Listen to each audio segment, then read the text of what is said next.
This is the PJ&B Farm Partnership morning walkthrough, morning maintenance video for the cr9070 combine. So you're going to come through and check all of your header connections are good. You're going to look at adjustments on feeder chain, make sure that's good, no leaks in around all the hydraulics. Have a look at your belts for cracks or damages. Look for any cracks or broken bolts around the rim. It's a good idea to have a look at your fire extinguishers, making sure that they're charged up and ready for use in an emergency. We'll come through here. It's a good idea to keep your chains lubricated on all areas that there's chains on the combine.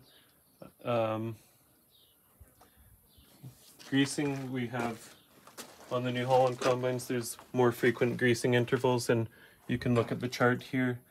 The 50 is how many hours in between service, and it has pointing where it is. Take note that some of the locations, like here on the rear axle and this hitch, for example, they're actually not existent on this combine, but most of everything else is. We're going to have a look over here, making sure that our batteries are clean of debris. Right now I see some oil on top. It looks like the filter's leaking from up there, so we need to make sure that is all dry, clear of chaff. We check our belts for any damages to the belts. We have a look up here, making sure that all of these tensioner gauges are set to the right tension. There's the sight glass here for your PTO. You want it to be just at the top there. If you put it too high, then it can damage the system, cause excessive pressure. We've got a rotor gearbox back here with a sight glass on here. If it becomes low, you'll see it's white on the back side of the sight glass. We've got our hydraulic filters over here. Out through the back, you want to have a look back here, make sure our chopper belts are nice and good for service. I see this one has a crack in it. It'll probably get replaced before the start of the season. I always like to come back here and have a look. We check out these are your sieves. We check, making sure that there's no damaged fins or missing pieces. Just have a look through, make sure everything looks visually good.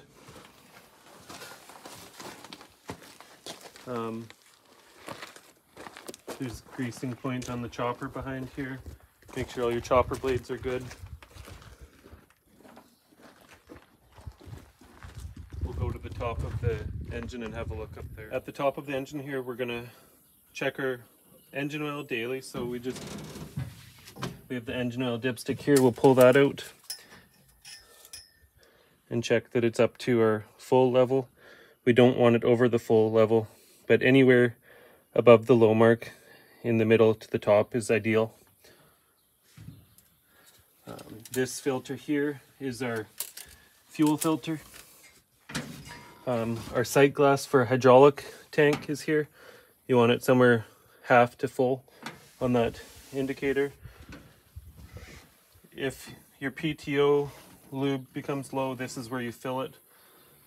Just visually inspect for any oil leaks around the engine. I like to check my belts daily on the fan, check the bearings, like physically grab them, make sure everything feels tight, wiggle the pulleys down there. Have a look at your fan belt for your alternator belt, make sure nothing's coming apart. There's tensioners down there that should be in the right spot. Coolant reservoir up the top there, make sure it's at the correct level. And then if your air filter requires cleaning, pull the latches off here. Filter comes out, only clean your outside filter, never your inside filter. We want to check, make sure we have fire extinguishers back here, that they're charged. We like to have two. There's one obviously missing. Over here, check your radiator. The latch over here, open up, make sure the radiator and condenser is nice and clean. over on this side we have our fuel pump shut-off valve. So if ever replacing the filter, you close this, and this is your water separator, and then open it back up when you're done. In the other videos I mentioned how to reverse the system if it's plugged. 2-speed up there, there's a chain that requires lubrication, and then also if you point the camera up to the top there's another chain at the very top, somewhere up there, that will require lube. And then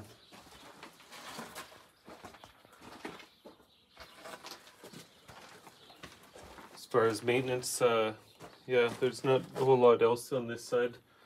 Like, you can sometimes check your tension underneath here of the elevator. And then back over on this side, like, you know, check your studs on the wheel, make sure nothing's broken, and then visually look for any cracks on the in between the duals.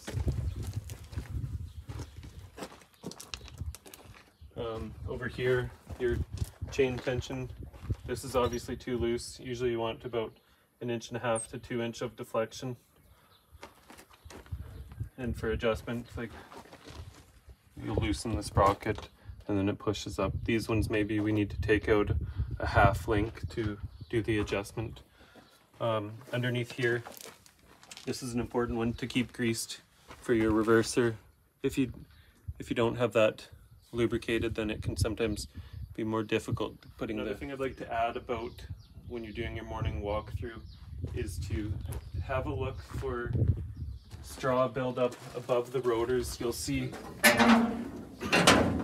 there'll be straw piling up here, and it's a risk of fire because there's a shaft turning here and a shaft turning there, and the friction can cause it to heat up. So if it is building up, then we'll need to remove the straw and patch the hole that's on the top, or else making sure that we use a compressor and blow all the straw off.